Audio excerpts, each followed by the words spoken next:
Okay, here are the notes for a piece I wrote called The Prom.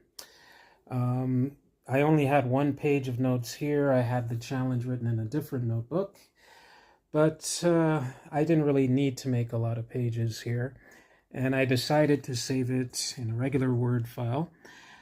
But I am not including my photo. You're just going to hear my voice, and when you read through this, I think you'll understand why.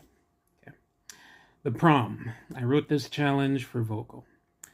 Another one of these, but this one really is going to be different. I know that we also have to record ourselves telling this story, which is truly the least palatable part of this challenge. I go out of my way to avoid using my photo when possible on social media.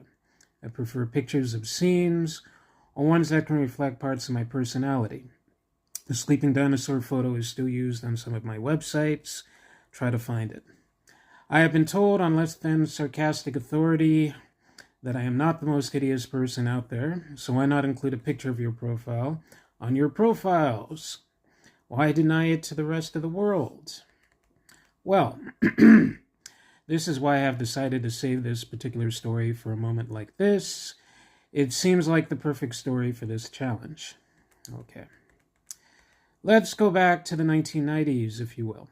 I was in my last year of high school, trying to avoid any social intrigue or ostracism until we could be rid of those hideous teachers, ugly classrooms, and the usual nonsense of teenagerdom. Yes, I made up that word. That's why it's underlined in red. Screw you, Microsoft Word. I was in a seat next to a classmate who was friendly enough that year. I had known her in other classes and considered her a friend, just a friend. That was why I was very surprised at the end of one class when we were having a discussion of upcoming events in the school calendar, and she said the following: "No, I'm asking you out." We were, of course, talking about the prom. You know what I mean if you had a North American teen life. It is the annual event where you dress up, attend a dance in a school gym or convention center, maybe sneak in a bottle of liquor, you may even get lucky and find yourself in the backseat of a car, or in a cheap motel or on a beach, or, sorry, I am getting ahead of things here. She asked me out to the prom, and I did not know what to do. I was not dating anyone at the school. I've already mentioned my father and how his treatment of me colored my life. I had somehow managed to make it to the end of my high school life without becoming involved with anyone at my school. I did join clubs and sometimes attend dances.